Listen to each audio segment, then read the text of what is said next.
Vamos a empezar ya la segunda parte de nuestra clase, ¿no? Estamos hablando entonces, y ha quedado bastante claro acerca de la existencia en todos los caminos sobre la construcción de los llamados tambos y también las llamadas colcas. Acuérdense ustedes que las colcas, vuelvo a repetir, eran depósitos estatales grandes donde se almacenaba toda la cosecha que se producía en las tierras del sol. ¿Para qué se guardaba esto? Para los tiempos difíciles en el Tahuantinsuyo.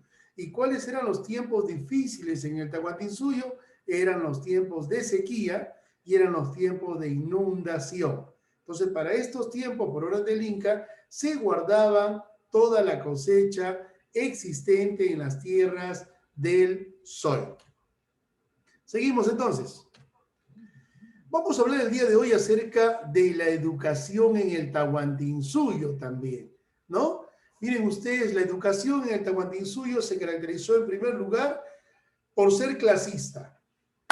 ¿Qué quiero decir? La educación fue un privilegio, no fue para todos. Fue para un pequeño grupo de poder. Y ese pequeño grupo de poder estaba representado nada más y nada menos por la nobleza. Miren ustedes, la nobleza, vuelvo a repetir, no solamente gozaba de este derecho, la nobleza solamente gozaba de este derecho, era un pequeño grupo de poder que gozaba de la educación. ¿Dónde? En la única escuela. La única escuela que el Inca mandó a construir fue en el Cusco y esta se llamó Yachayhuasi. La palabra Yachayhuasi es una palabra quechua que proviene de dos voces. Yachayhuasi. Huasi es casa, Yachay es saber. Casa del saber.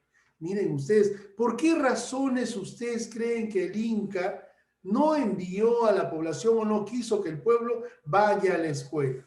¿Qué me dice Alexander Espinosa? ¿Por qué razón el Inca no quiso que el Inca vaya a la escuela?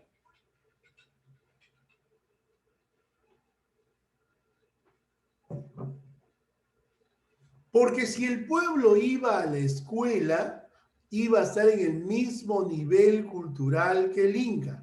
Por esa razón, miren ustedes, por esa razón, el Inca no permitió que el pueblo vaya a la escuela. El Inca estaba acostumbrado a mirar al pueblo de arriba hacia abajo y que el pueblo lo mire de abajo hacia arriba. Vean ustedes la marcada diferencia. La historia hubiese sido otra, categóricamente hubiese sido otra. Por esa razón es importante saber y conocer este punto, ¿no? En el cual el Inca no permitió que el pueblo vaya a la escuela. Solamente la nobleza fue a la escuela. Y en el Yachayhuasi, en la Casa del Saber, esta va a estar a cargo de los maestros y estos van a ser conocidos con el nombre de amautas. El Yachayhuasi brindaba formación y preparación para los futuros gobernantes del imperio. Recién a partir de los 15 años, un estudiante asistía al Yachayhuasi, siendo noble, por supuesto, varón noble. Desde que nació hasta los 15 años, la familia se encargaba de esto. A partir de los 15 años recién, los padres nobles llevaban a sus hijos a esta escuela. Pero no vayan a pensar que los llevaban y los recogían. Los dejaban porque el tiempo de formación en el Yachayhuasi estaba constituido por 4 años. Se quedaban desde los 15 hasta los 19 años de edad. Miren ustedes. Y en el primer año, por orden del Inca, se enseñó ¿qué cosa? El idioma oficial del imperio. El idioma oficial del imperio. ¿Y cuál fue el idioma oficial del imperio, mis apreciados estudiantes? Fue nada más y nada menos que el Runa Simi, el cual significa el habla del pueblo o el habla de la gente. ¿Y por qué se enseñó el Runa Simi como idioma oficial? Porque los nobles venían de los distintos confines del imperio y hablaban distinta lengua, distinto lenguaje. Por esa razón se determinó, ¿qué cosa? Que se enseñe un solo lenguaje, el idioma oficial del Cusco, durante todo un año. En el segundo año se enseñó el manejo de los quipus, la creación, la interpretación de los quipus. Acuérdate, Sebastián Carvajal, que en el Tahuantinsuyo no hubo lenguaje escrito. El lenguaje fue memorista. No te olvides, el lenguaje fue memorista. Ah, mira tú.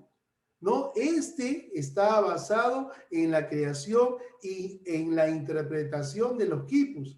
¿Qué fue un quipu? Era un cordel donde se desprendían otros cordeles. Cada cordel tenía un nudo y cada nudo decía algo. Ah, importante. Por esa razón, el doctor Pablo Macera establece que hubieron dos tipos de quipus: un quipu estadístico para datos y un quipu histórico. El quipu estadístico no descifraba información estadística, datos, cuántas mujeres, cuántos niños, cuántos hombres, cuántos varones, cuánto de cosecha. Y el quipu histórico, miren ustedes, y el quipu histórico, ahí se guardaban las hazañas del imperio. Todas las hazañas del imperio eran guardadas en los llamados quipus históricos. Impresionante. El pueblo sabía, profesor, conocía un quipu, sí lo conocía, pero no sabía lo que decía un quipu, porque no había estudiado en el Yachaywasi. El pueblo conocía un quipu, pero no sabía lo que decía el quipu. ¿Ah? Porque no había estudiado en el Yachaywasi. En el tercer año, mis apreciados estudiantes, se enseñó ¿qué cosa? La religión. Acuérdense ustedes que en el Tahuantinsuyo la religión se caracterizó por ser politeísta y también panteísta. Politeísta, la creencia y adoración de varios dioses, menores y mayores. Y panteísta, ¿por qué razón, profesor? Panteísta, ¿por qué razón? Porque se le dio vida a todos los elementos de la naturaleza. Miren ustedes, a todos los elementos de la naturaleza se le dio vida. Para ellos tenía vida el sol, la luna, las estrellas, el arco iris. Importante. Y en el cuarto año, ¿qué se enseñó? Se enseñó la historia, nuestro curso, pero una historia completamente distinta. En el Tahuantinsuyo y en el Yachaywasi se enseñó ¿qué cosa? Se enseñó lo bueno, lo positivo, lo victorioso, y se ocultó todo lo demás. Se ocultó categóricamente todo lo demás. Solo se enseñó lo bueno porque se pensó que el estudiante cuando egrese del Yachaywasi egrese orgulloso de su pasado histórico, egrese orgulloso de su pueblo. Por eso se ocultaba lo malo, todo lo distinto a las grandes batallas o victorias. Al finalizar los 4 años de formación, había una fiesta de graduación, el cual era conocido con el nombre de Huarachico. Una fiesta donde el estudiante demostraba todo lo que había aprendido académicamente, físicamente, atléticamente, importante. Entonces, así de esta manera se formaban a los futuros gobernantes en el imperio. Ahora hablemos de las mujeres. Por orden del Inca se mandó a construir muchos recintos. A estos recintos se les conocía con el nombre de Aquiahuasis, en plural, porque hubo muchísimos en todo el Tahuantinsuyo. Uno muy cerca, acá Villa El Salvador, fue construido en Pachacamac, en el famoso santuario de Pachacamac. Ahí se construyó un Aquiahuasi. La palabra Aquiahuasi viene de 2 voces también. Huasi casa, Aquia escogida, casa de las escogidas. El Inca ordenó que se reclutara a todos estos lugares a las muchachas más bonitas, más hermosas y puras del imperio. ¿Sí, señor? Solamente las muchachas más bonitas, más hermosas y puras del imperio o vírgenes eran llevadas a la fuerza a estos lugares. Ellas estaban a cargo de unas mujeres un tanto viejas, conocidas con el nombre de mamaconas. Miren ustedes, con el nombre de mamaconas. Ellas las formaban a estas Aquias para 3 cosas: para ser las otras esposas del Inca, para ser entregadas como trofeos de guerra o también para casarlas con el sol. De ahí el nombre a posterior, de ahí el nombre de las vírgenes del sol. ¿Quiénes eran estas? Quienes pertenecían a la nobleza. Las agias, quienes pertenecían a la nobleza. Además de estas, también habían otras enseñanzas, como cocinar, tejer, hilar. Y además, ahí en el Agiaguasi se confeccionaban las prendas de vestir, tanto para la población como para el Inca y su familia. Miren ustedes, dice y cuenta la historia, mis apreciados estudiantes, muchas de las agias fugaron de este lugar.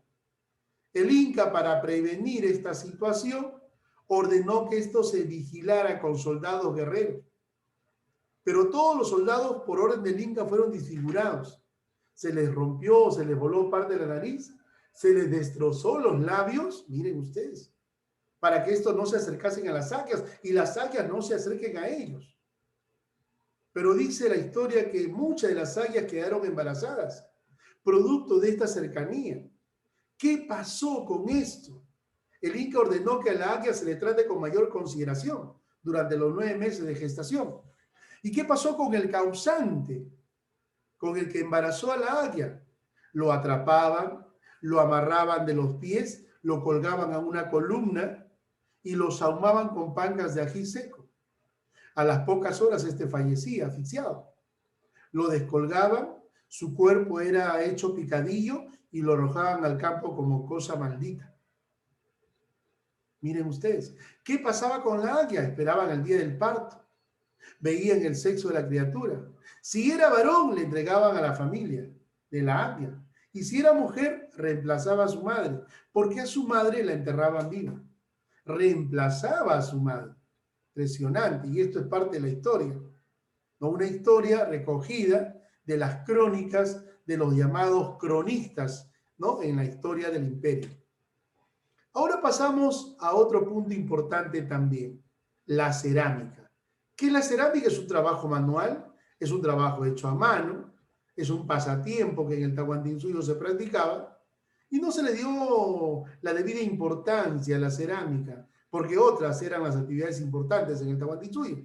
Pero sin embargo tenemos que resaltar la construcción, la elaboración del arpu aribol, la pieza fundamental, ¿no? El ceramio fundamental que trabajaron o que se trabajó en el Tahuantinsuyo. Este era un tremendo jarrón donde se almacenaba la chicha, donde se hacía que se fermente la chicha, tenía 2 orejeras, un cuello angosto, una boca ancha, y la base era puntiaguda para que se sustente o sostenga en la tierra. A esto se le acompañaba con los vasos para poder servir esa chicha o ese licor fermentado, ¿no? Que los incas ordenaban a preparar. Y también los vasos fueron utilizados para las distintas ceremonias en el Tahuantinsuyo en homenaje al sol. Otro aspecto importante fue la metalurgia. Debido a la configuración geológica de la tierra en el Tahuantinsuyo, se va a extraer metales preciosos como oro y plata, bronce y otros metales. Pero estos metales se van a extraer en su estado primitivo. ¿Y qué es lo que va a ordenar el Inca? Que estos se fundan o se derritan. Entonces, para eso necesitamos hornos. Y el Inca mandó a confeccionar, ¿qué cosa? Los llamados hornos portátiles, conocidos con el nombre de huayras. Y las huayras, que eran los hornos, eran colocados en lugares estratégicos. Y a esos lugares donde corría bastante viento fueron colocados las huayras. O sea que las guairas fueron colocadas en lugares estratégicos, miren ustedes, para facilitar el viento, para que no se apague el fuego y para que se enfríe rápidamente los moldes que ellos hacían para confeccionar distintos objetos de oro y plata y poder adornar los templos y palacios del imperio. Esos lugares estratégicos donde corría bastante viento y a donde se llevaban las guairas eran conocidas con el nombre de tocochimpus. Miren ustedes. Impresionante, con algunos metales duros confeccionaron armas, ¿no? Así como también herramientas para la agricultura. Otro aspecto importante, mi apreciado Sebastián Carvajal, fue nada menos y nada más el arte textil. ¿Quién trabajó el arte textil? Las agias en los agiaguasis. Y ellas se van a encargar de la elaboración de prendas de vestir. Prendas de vestir, miren ustedes. ¿Para quién? Para la población en su conjunto, para el Inca y para su familia. El Inca tenía que tener una marcada diferencia, ¿no? El Inca vestía elegante, sus prendas eran confeccionadas a base de lana de alpaca y vicuña. Esta se conocía con el nombre de cumpi, ¿no? Y en cambio, miren ustedes acá, el pueblo se vestía con prendas de vestir elaboradas por lana de llama. Estas eran conocidas con el nombre de abasca. Profesor, ¿en el Tahuantinsuyo hubo música? Sí, señor. La música fue pentafónica, basada en 5 notas musicales. Y con estas 5 notas musicales se hizo una música triste, dulce, melancólica y hasta violenta. La música estuvo acompañada de la danza. Hubo danza porque hubo música. Impresionante. El pueblo indígena fue un pueblo festivo, fue un pueblo celebrador. Acontecimiento para todo, música para todo y baile para todo. Imagínate tú que a la guerra, a las batallas, se iba danzando y bailando con el acompañamiento de música. Cuando alguien dejaba de existir o fallecía, también lo enterraban con música, bailando y danzando. Una costumbre ancestral que se ha transmitido de generación en generación. Ahí está la religión en el Tahuantinsuyo, 4 características importantes: politeísta, panteísta, idólatra y también heliólatra. Y ahí están los principales dioses mayores y menores. Un dios mayor, el dios Huiracocha, conocido con el nombre de Apu Contisi Huiracocha. Y el calendario agrícola, vamos a pedirle a Sebastián Carvajal, a ver, enero, ¿cómo era conocido? ¿Con qué nombre era conocido el mes de enero? Vamos, Sebastián. Uchuy Pocoy, Febrero. pequeño vuelo de madurez. Febrero. Gran vuelo de madurez. Febrero. El mes de febrero ahora. Gran vuelo de madurez. El mes de febrero. Ut Hatun Pocoy, Correcto, muy bien. ¿Qué significa? gran vuelo de madurez. Muy bien, hijo. Alexander Espinosa. Marzo. Marzo. Paucar Guaral, ropa de flores. Muy bien. Junio. Vamos a escucharle a Montenegro. Junio. Junio. Inti Raimi, Correcto. ¿Qué significa la traducción? Festival del Sol. Muy bien, hijo. Muy bien. Perfecto. Y así, cada uno de los meses era un mes festivo, un mes de homenaje, de festividad. Cada uno de estos meses tenía un gran significado en el Tahuantinsuyo. En conclusión, el Tahuantinsuyo fue un pueblo eminentemente festivo. ¿Correcto? Uno de los más grandes personajes que hizo una gran hazaña como gran conquistador en el Tahuantinsuyo fue Inca Tupac Yupanqui, ¿no? Tupac Inca Yupanqui, el más grande conquistador en el Tahuantinsuyo. Conquistó a los Cajamarca, a los Chachapoyas, ¿no? A los Chimú, a los Quipus y también a los Chinchas. Gran conquistador de la meseta del Collao, las partes altas del Tahuantinsuyo. Este personaje pasó la historia, ¿saben por qué? Porque mandó a construir una enorme balsa. Y con esa balsa se atrevió a viajar desde la costa hasta las islas de Oceanía y exploró la Polinesia, Melanesia, Micronesia. Impresionante.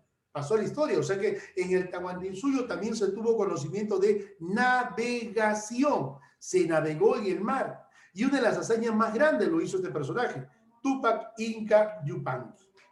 Huayna Cápac, otro personaje conocido como Mozo Poderoso. Este personaje fue el más grande líder que logró la expansión en el Tahuantinsuyo, al norte, al sur, al este, al oeste. Lamentablemente no pudo contener la avaricia, la codicia de sus hijos, ¿no? Tuvo 27 hijos con 16 mujeres. Uno de sus hijos fue el guerrero valiente, Atahualpa, quien ambicionó, ¿qué cosa? El poder del Cusco. Lamentablemente no se lo podía dar Huayna Cápac. ¿Por qué razón? Porque este no era hijo legítimo, este no era Pigüichuri. Se molestó a Atahualpa y le declaró la guerra, nada más y nada menos, a su hermano Huáscar, cuando se entera que su padre lo había elegido como legítimo heredero. Y se desencadena una guerra de etnias, una guerra entre los pueblos, Huáscar versus Atahualpa, Atahualpa versus Huáscar, guerra civil entre los dos hermanos. No se pelean ellos, señores, se pelean sus pueblos, atahualpistas y huascaristas. Se pelean por el poder. Huayna Cápac se entera de que sus pueblos se estaban matando entre ellos y nombra a otro heredero, a Ninan Goyuch, según el doctor Valdemar Espinosa Soriano en sus obras Los Incas. Lamentablemente Ninan Goyuch era menor de edad y también fallece de sarampión y la guerra continúa. En ese momento que los pueblos se estaban matando entre ellos, en ese momento que los pueblos luchaban entre ellos, aparece la infausta figura, nada más y nada menos de Francisco Pizarro González. Aparece Francisco Pizarro González, miren señores, con la idea de invadir el Perú. Miren en qué momento aparece España. En el momento que el Perú estaba atravesando por una grave crisis. Una grave crisis. ¿Qué habrá pasado con la invasión? Ya lo sabremos en los próximos capítulos, mis apreciados estudiantes de nuestra modesta casa de estudios. Gracias a todos y cada uno de ustedes. Nos estamos viendo en la próxima clase, la próxima sesión, con tu profesor César Gerardo Uribe Guamaní, profesor del curso de Historia del Perú. Gracias. Gracias, Harold. Gracias, Sebastián. Gracias, Noé, Alexander. Gracias. Nos vemos la próxima semana. Gracias.